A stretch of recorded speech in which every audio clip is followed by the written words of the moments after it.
নামাজে সালাম ফেরানোর পরে পাঁচটি আমল করতে কখনো ভুল করবেন না। প্রত্যেক ফরজ নামাজের পরে এই পাঁচটি আমল কখনো মিস করবেন না। নবীজি সাল্লাল্লাহু আলাইহি ওয়াসাল্লাম এই পাঁচটি আমল আরো বেশি আমল করতেন। আমি আপনাদের কাছে সহজ করণার্থে পাঁচটি আমলের কথা বলছি। এগুলো অবশ্যই আমরা নামাজের সালাম ফেরানোর পরেই আমরা আমলগুলো করব। প্রত্যেক ফরজ নামাজের পরে নামাজ অবশ্যই পড়ব, মাস্ট বি। নামাজ পড়ার পরে আমরা এই পাঁচটি আমল কেউ ছাড়বো না। এক নাম্বার, সালাম ফেরানোর পরেই আপনি একবার উচ্চ স্বরে বলবেন আল্লাহু আকবার। আল্লাহ হলেন সবার বড়। আপনি নামাজ পড়েছেন, সেখানে আল্লাহর ঘোষণা দিয়েছেন। নামাজ শুরু করেছেন আল্লাহু আকবার দিয়ে, নামাজ শেষ করেছেন আসসালামু আলাইকুম ওয়া রাহমাতুল্লাহ বলে। এরপর আপনি আবারও আল্লাহু আকবার বলে আল্লাহকে ঘোষণা দিতে যাচ্ছেন, আল্লাহ আপনি হলেন সবার বড়, আপনার থেকে বড় আর কেউ নাই। এরপরে আপনি বলবেন আস্তাগফিরুল্লাহ। মুসলিম শরীফের হাদিস, তিরমিজি শরীফ, বিভিন্ন সিয়াসিত্তার হাদিসের কিতাবের ভিতরে হাদিসটি এসেছে। এক নাম্বার হচ্ছে আল্লাহু আকবার বলা, দুই নাম্বার হচ্ছে ইস্তেগফার। অবশ্যই আপনি তিনবার ইস্তেগফার পড়বেন, আস্তাগফিরুল্লাহ আস্তাগফিরুল্লাহ আস্তাগফিরুল্লাহ, এটা তিনবার পড়বেন। এখন অনেকে বলবেন, হুজুর নামাজ তো ভালো কাজ করেছি, ইস্তেগফার করার কি দরকার? ইস্তেগফার হচ্ছে ক্ষমা প্রার্থনা করা, এটা গুনাহের পরে মানুষ করে। এটা নামাজ তো ভালো কাজ, নামাজের পরে আবার ইস্তেগফার কেন পড়বো? মনে রাখবেন, নামাজে দাঁড়িয়েছেন, আপনি আল্লাহর সামনে দাঁড়িয়েছেন, কারণ আসসালাতু মিরাজুল মুমিন, নামাজ হচ্ছে মুমিনদের জন্য মেরাজ। যখন কোনো ব্যক্তি নামাজে দাঁড়ায় তখন সে কেমন যেন আল্লাহর সামনে দাঁড়িয়ে যায় এবং আল্লাহ তাআলা ওই বান্দার সাথে কথা বলতে থাকেন। নবীজি সাল্লাল্লাহু আলাইহি ওয়াসাল্লাম সহিহ মুসলিম শরীফের ভিতরে বলে দিয়েছেন যে ব্যক্তি নামাজে দাঁড়ায় সূরা ফাতিহা পড়ে আলহামদুলিল্লাহি রাব্বিল আলামিন, all praise is due to Allah, সমস্ত প্রশংসা আল্লাহর জন্য, সাথে সাথে আল্লাহ বলে হামিদানি আবদি, my servant is praising me, আমার বান্দা আমার প্রশংসা করেছে। সুতরাং বান্দা আল্লাহর সাথে নামাজের ভিতরে কথা বলে। এখন আপনি নামাজের ভিতরে আল্লাহর সামনে দাঁড়িয়েছেন, এখানে যদি আপনার কোনো ভুল হয়ে যায়, আপনার জানা হোক অজানা হোক, জানা অজানা কোনো ভুল হয়ে গেলে আপনি আল্লাহর কাছে ক্ষমা চাইবেন। ভালো কাজ নামাজ, এই ভালো কাজের ভিতরেও আমাদের ভুল হওয়ার সম্ভাবনা আছে।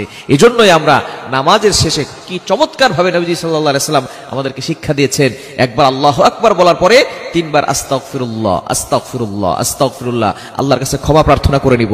তাহলে নামাজের ভিতরে যে ভুল ত্রুটিগুলো হয়েছে ছোটখাটো, এগুলো আল্লাহ পাক রব্বুল আলামিন ক্ষমা করে দিবেন। তিন নাম্বার হচ্ছে, এই হাদিসের ভিতরে এসেছে, এই দোয়াটা নবী সাল্লাল্লাহু আলাইহি ওয়াসাল্লাম পড়তেন। ইস্তেগফার তিনবার পড়ার পরে তারপরে বলতেন আল্লাহুম্মা আনতাস সালাম ওয়া মিনকাস সালাম তাবারাকতা রব্বানা ওয়া তাআলাইকা ইয়া জাল জালালি ওয়াল ইকরাম। এই দোয়াটা আমরা পড়বো ইনশাআল্লাহ প্রত্যেক নামাজের পরে। আল্লাহু আকবার একবার বলবো, তিনবার আস্তাগফিরুল্লাহ পড়বো, এরপরেই আমরা এই দোয়াটা পড়বো আল্লাহুম্মা আনতাস সালাম ওয়া মিনকাস সালাম তাবারাকতা রব্বানা ওয়া তাআলাইকা ইয়া জাল জালালি ওয়াল ইকরাম। এটা আমরা পড়ে নিব ইনশাআল্লাহ।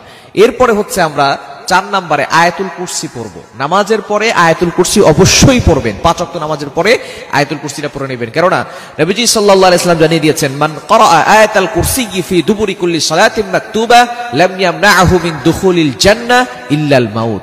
অবশ্যই যে ব্যক্তি 5 ওয়াক্ত নামাজের পরে আয়াতুল কুরসি পড়ে, ওই ব্যক্তির মৃত্যু হতে দেরি সাথে সাথে আল্লাহ পাক রব্বুল আলামিন তার কবরখানা জান্নাতের বাগান বানিয়ে দেন।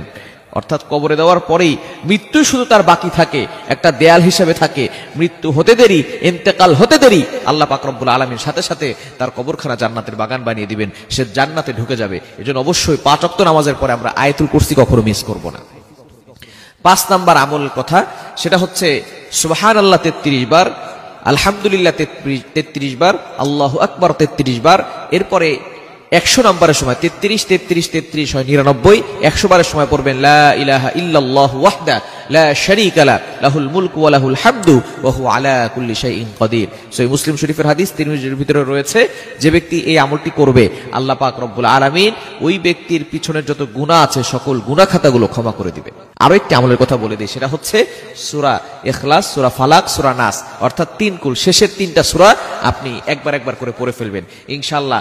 এই 5টি আমল, সাথে আরো একটি আমলের কথা বললাম, এই 6টি আমল যদি আপনি করতে পারেন, আল্লাহ পাক রব্বুল আলামিন আপনার জীবন চলার পথ সহজ করে দিবেন, বিপদ আপদ থেকে আল্লাহ আপনাকে হেফাজত করবেন, মৃত্যুর সাথে সাথে আল্লাহ পাক রব্বুল আলামিন জান্নাতের ব্যবস্থা করবেন।